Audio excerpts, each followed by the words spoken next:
My fiancée smashed my car window with a rock while shouting that she slept with her boss to get even. My name is Caleb.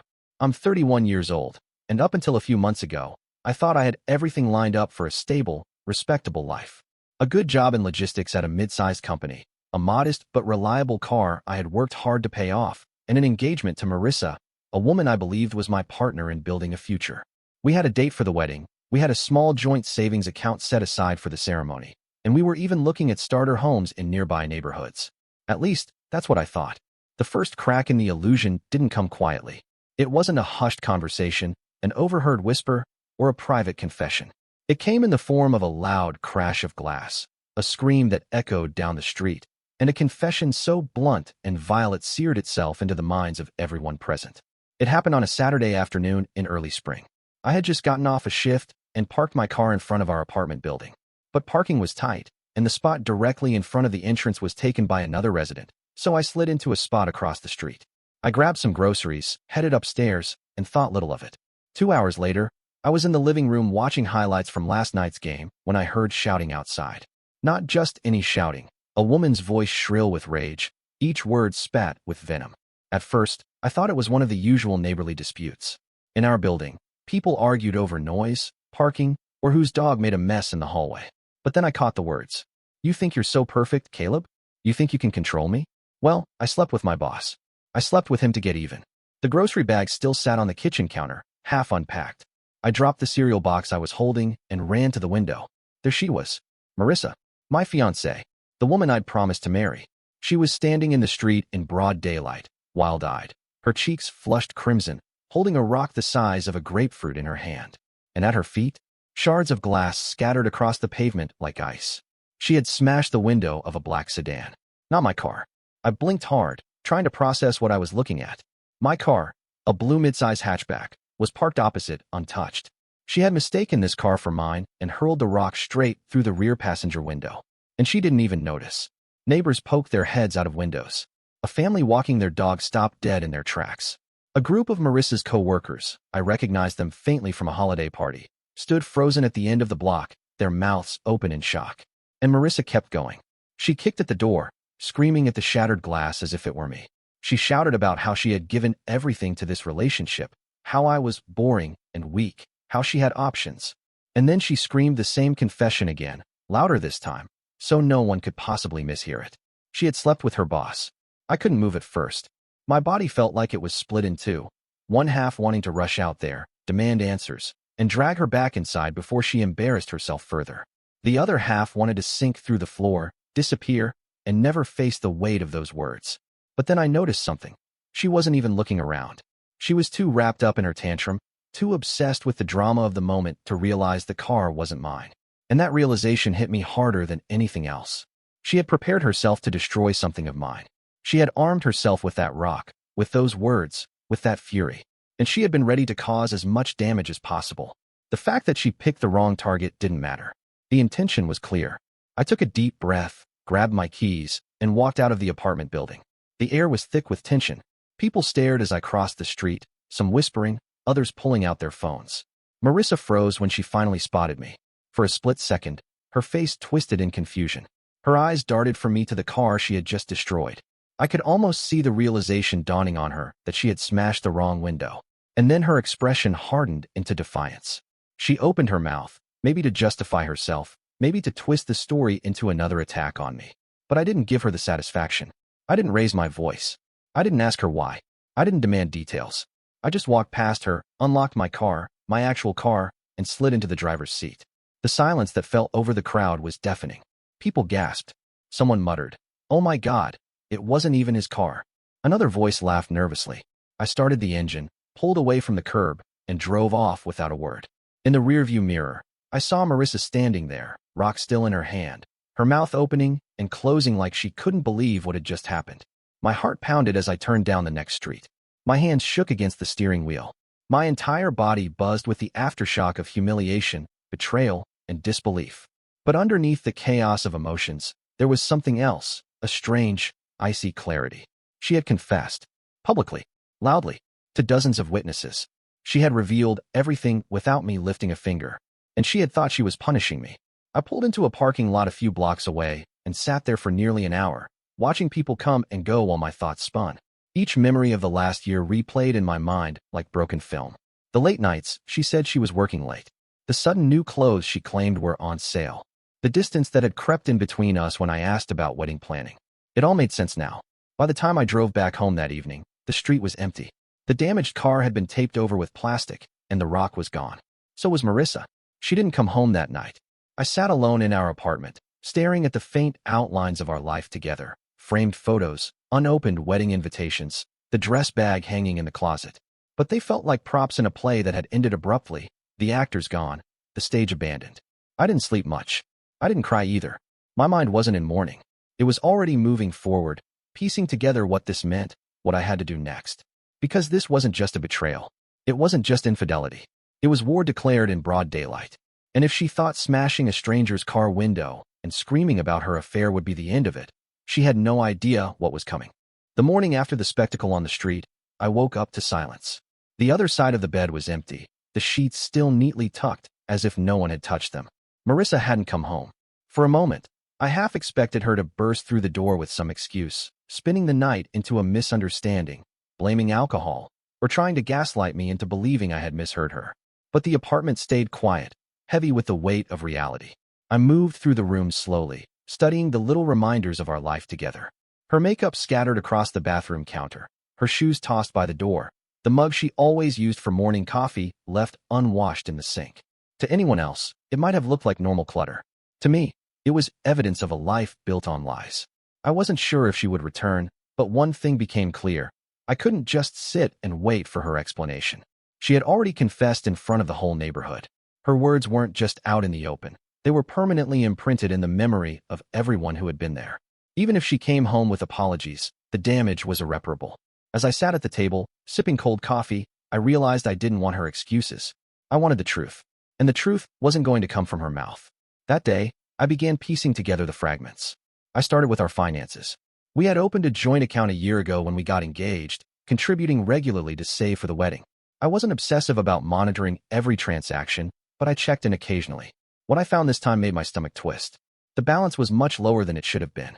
Thousands had disappeared, not in one big withdrawal, but in small, frequent ones spread across months. The transfers weren't marked as wedding-related. No deposits to caterers, no payments to florists, no receipts for venues. Instead, the trail led to vague payments listed under personal expenses, clothing boutiques, and online services I had never heard of. The more I dug, the worse it got. She had told me her boss had been helping her at work, mentoring her toward a promotion. What I discovered through snippets of overheard conversations and the way her coworkers looked at me during office gatherings painted a different picture. He wasn't mentoring her. He was using her. His name was Gerald. He was older, polished, the kind of man who wore suits even on casual Fridays. Married, with children old enough to be in college.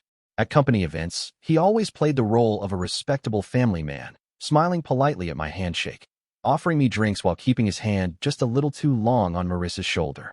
At the time, I dismissed it as office familiarity. Now I knew better. Gerald had been dangling promises in front of Marissa. Promotions, raises, better positions. But those promises were never real. He kept her chasing them, doing favors, covering tasks, even taking the fall for his mistakes in reports. In return, she got dinners, jewelry, and whispered lies about a future that would never happen. And in her desperation, she had siphoned money from our account to maintain the illusion of being independent, pretending the new clothes and luxuries came from her own success rather than from his manipulations. The picture was coming into focus, and it was uglier than I expected. Marissa wasn't just unfaithful. She was reckless, short-sighted, and sinking deeper into a hole she didn't even recognize. I didn't act immediately. I knew enough about myself to understand that rage could ruin everything if I let it drive me. Instead, I stepped back and thought. She wanted to humiliate me, to make me feel small, to shatter my dignity in public. But she hadn't realized something important. When you scream your betrayal in front of witnesses, you don't just burn the person you're targeting. You burn yourself. The neighbors had seen it. Her coworkers had heard it. Even strangers had recorded it. That confession was no longer mine to hide or hers to twist. It was part of the street's memory. Days passed without her coming home. I didn't call.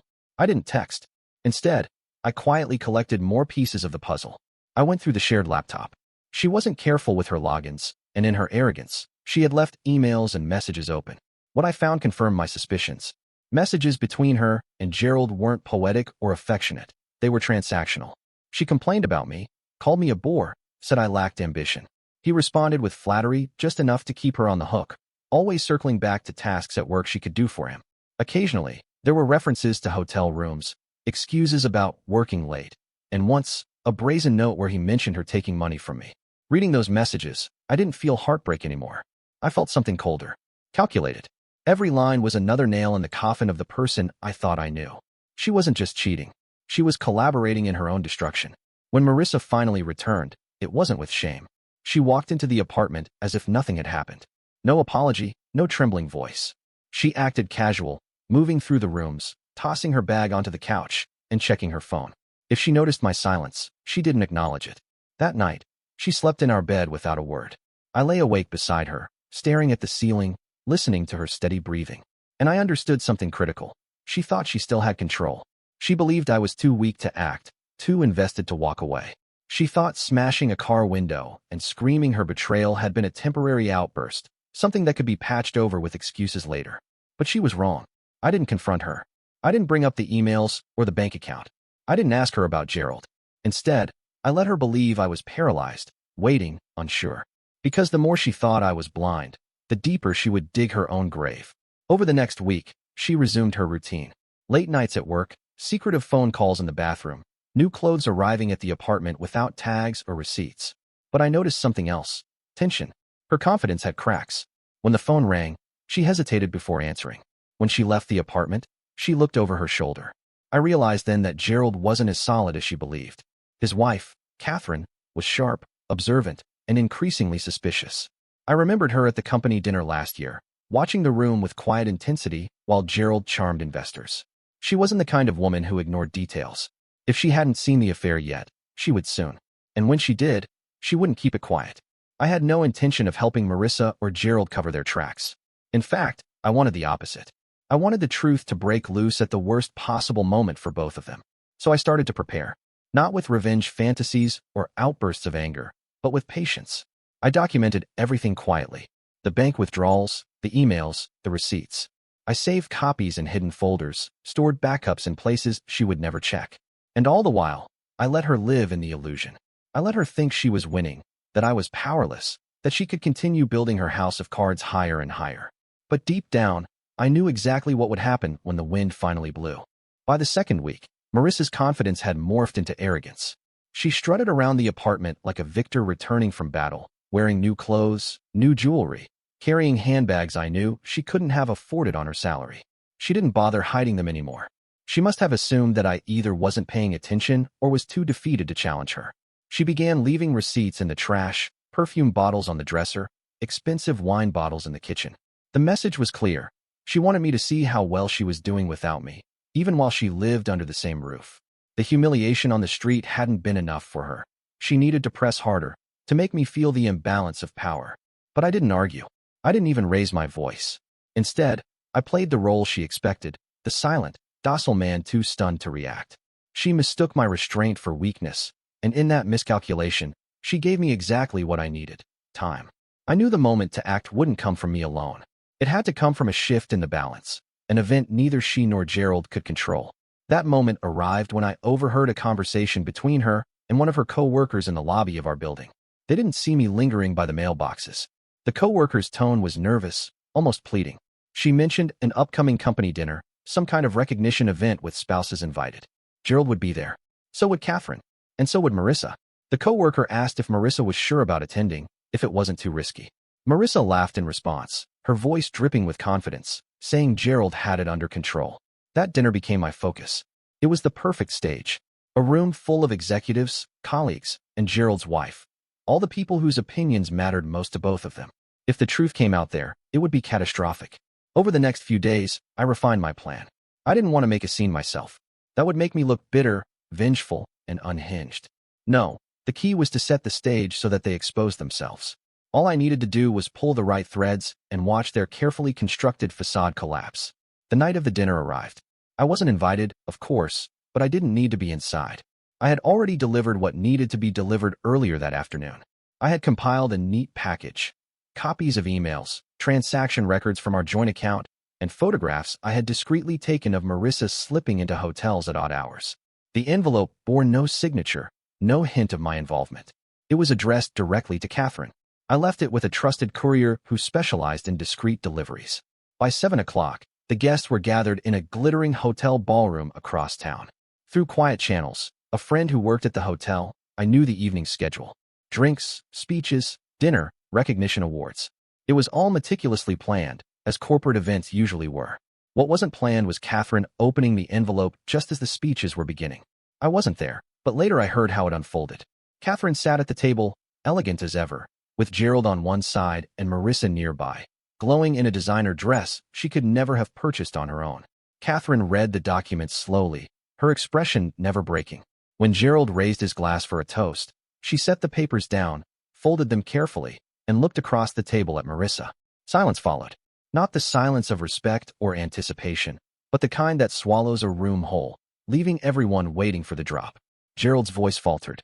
Marissa shifted uncomfortably in her chair. Catherine spoke only a few words, but they were enough. She pushed the envelope across the table, directly toward Gerald. When he opened it, his face drained of color. The dam had burst. Conversation stopped. Forks hovered midair. In that single moment, the affair was no longer rumor, no longer whispered suspicion. It was documented, undeniable, laid bare in front of colleagues and executives. Some guests excused themselves awkwardly. Others leaned in, hungry for scandal. The senior partners of the firm exchanged glances that spoke volumes. Gerald, usually so composed, sputtered as Catherine rose from the table with quiet dignity and walked out, leaving him and Marissa to face the fallout. I wasn't in the room, but I didn't need to be. By the time I heard about it the next morning, the damage had already spread. My phone buzzed with messages from mutual acquaintances, some pretending to be concerned, others eager to relay the gossip. Marissa returned home late that night, her face pale, her eyes bloodshot from stress or tears. She didn't try to hide where she had been. She went straight to the bedroom, stripped off her dress, and collapsed onto the bed without a word.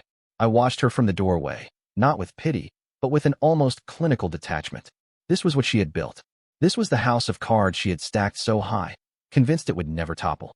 And now, with one envelope, it had collapsed in front of the very people whose approval she craved most. The following days were chaos. Gerald was suddenly absent from work, replaced at meetings by nervous subordinates. Catherine filed for separation almost immediately. Rumors spread through the office like wildfire, and Marissa was at the center of them all. She had become radioactive. At home, she tried to act as if nothing had changed.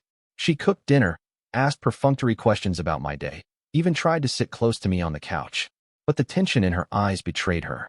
She knew the walls were closing in, and she didn't know how much I knew. What she didn't realize was that her downfall had only just begun. The dinner had been the turning point, the exposure.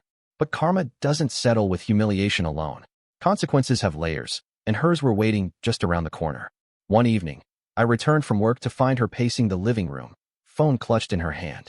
She muttered under her breath, rehearsing excuses, trying to summon confidence that no longer came naturally to her. When she noticed me, she forced a smile, but it cracked at the edges. She thought she could manage the fallout, spin it into something survivable. She didn't yet grasp that Gerald was abandoning her, that she was nothing more than collateral damage to him. And I wasn't about to correct her misunderstanding. For years, I had thought of myself as the steady one in our relationship, patient, dependable, calm under pressure. Those qualities had often made me feel ordinary, overshadowed by Marissa's fire and ambition. But now, they were my weapons. While she flailed, desperate to regain control, I waited. I observed, and I prepared the final stage. Her downfall in front of colleagues had been satisfying. Yes, but it was only the beginning. She had humiliated me in public, shouted her betrayal in the street, and tried to shatter my dignity. Now, she would feel the weight of everything she had taken, not just from me, but from everyone around her. The stage was set. All that remained was the last, crushing act. After the company dinner fiasco, the days that followed unfolded like slow-motion wreckage. Gerald disappeared from the office entirely, rumors swirling about an internal investigation. Catherine filed paperwork so swiftly it was clear she had been preparing for this moment long before the envelope arrived. And Marissa, once so smug and untouchable, had become a ghost of herself. At first, she tried to salvage her image. She posted photos online, pretending nothing was wrong. Filtered shots of her meals, staged selfies, captions about fresh starts and new opportunities. But the comments betrayed her. Friends whispered questions, coworkers left curt replies, and some people didn't bother hiding their scorn. Screenshots circulated, mockery piled up. In the apartment, her composure cracked further each day. She spent long hours staring at her phone, waiting for Gerald to call, to text, to reassure her. He never did. His silence was absolute. The man she had gambled everything on had abandoned her without hesitation. She turned her attention to me. At first, cautiously, small talk in the kitchen, asking how my day was, cooking dinners like nothing had happened. Then, more directly, she told me she had been under stress, that Gerald had pressured her, that it hadn't meant anything. She cried in the hallway, clutching at my arm as if tears could erase the memory of her screaming in the street with a rock in her hand. But the thing about crocodile tears is they don't move you when you've already seen the truth. I let her speak. I let her grovel. I let her believe there was still a chance. And in doing so, I bought myself more time to set the final piece in motion. Because there was still one detail she hadn't realized. The car she had smashed that day in front of our apartment, it wasn't mine. It belonged to a lawyer, a man meticulous about details, furious about damage, and determined to make her pay. At first, I hadn't interfered. The building's security cameras had caught everything. Marissa with the rock, her face twisted in rage, her voice loud enough to be heard from the street. The lawyer contacted the police, filed charges, and demanded restitution. Marissa, lost in her affair and her arrogance, hadn't even followed up. She assumed it would disappear, just another inconvenience swept aside. But I knew better, and I made sure the case kept moving forward. The summons arrived on a Thursday.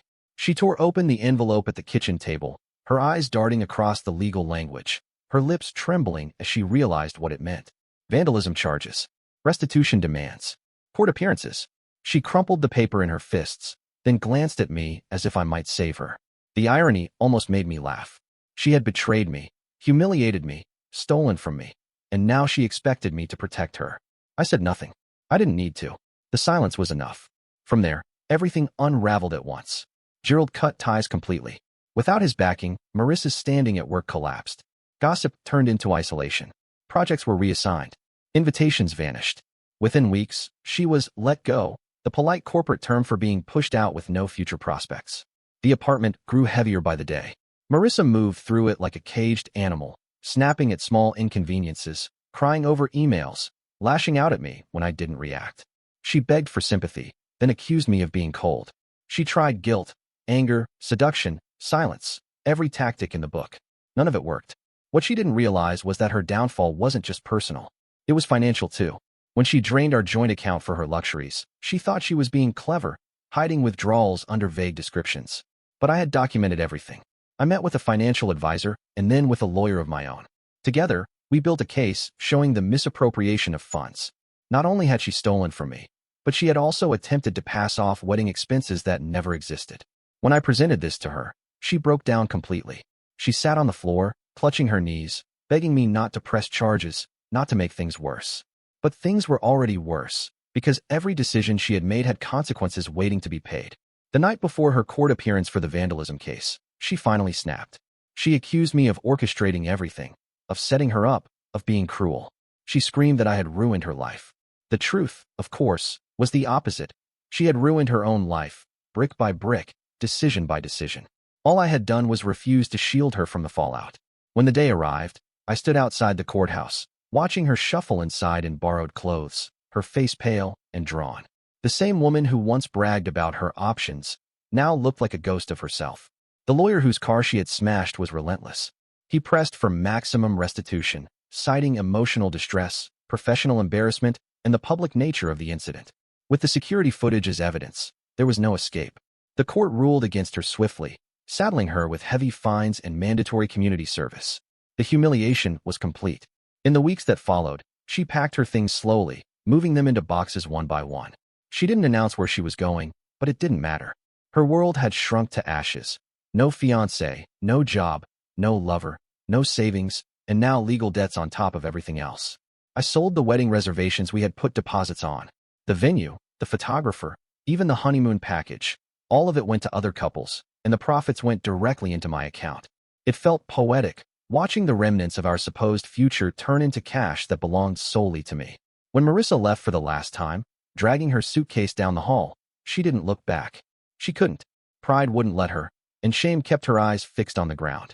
I closed the door behind her and felt, for the first time in months, the weight lift from the apartment. Neighbors still whispered about the night she smashed the wrong car. Coworkers still laughed behind her back about the company dinner. And Gerald? He quietly negotiated his exit from the firm, his reputation tarnished, his marriage in ruins. As for me, I moved forward.